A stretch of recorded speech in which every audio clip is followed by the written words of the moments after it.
TJ here for another segment of Michigan Conservative Roundtable. Thanks everyone for your support, and I'd like to welcome all our new subscribers to this grassroots channel out of Michigan. In this segment, we're going to be referencing Shakespeare. Why? This past Saturday, December 26th, the Gateway Pundit had a report, and it referenced Brit Hume. He tweeted out on that same day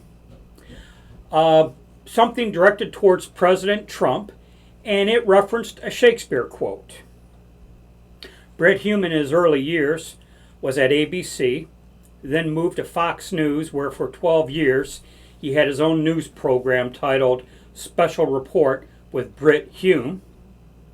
He retired from that show, and he's now a political commentator, senior political analyst for Fox.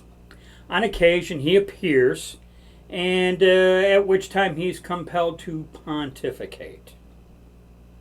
This past Saturday, December 26th, in his tweet, he commenced to pontificate regarding President Trump.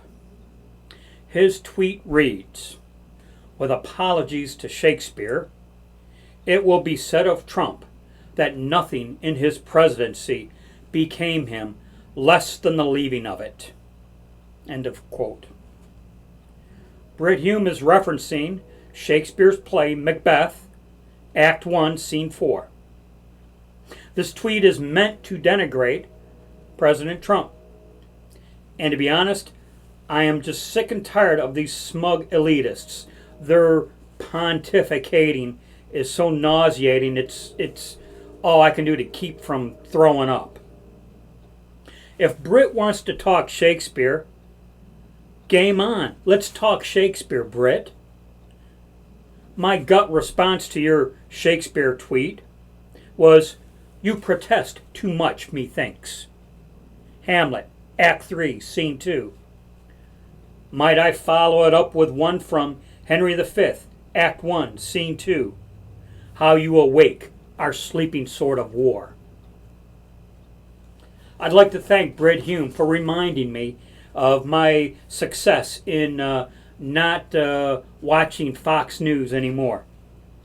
In the past, I've mentioned how I really enjoyed the 5 at 5 and Tucker Carlson, and I'm glad to report that I have successfully weaned myself from that news station. Now the only time I see Tucker Carlson is when I read a news report from either the Right Scoop website or the Gateway Pundit. Other than that, I have no idea what Tucker Carlson's talking about. Just recently I watched a clip of Eric Bolling, and he used to be on Fox News on the 5 at 5. And I really liked him when he was on the 5. He left Fox News, and he still has contact with a few friends at the Fox News station. And in this video clip, he was reporting that some at Fox News are really getting nervous at the plummeting ratings of Fox News.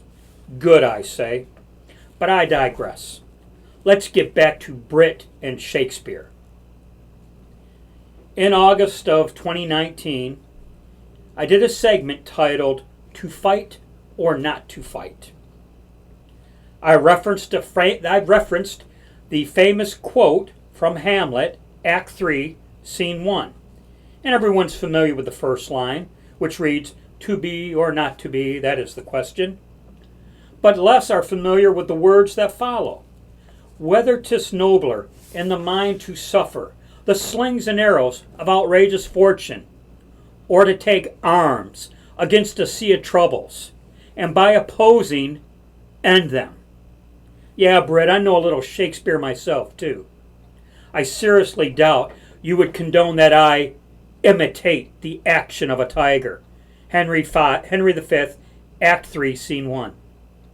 In closing, I have one last quote for Brit Hume.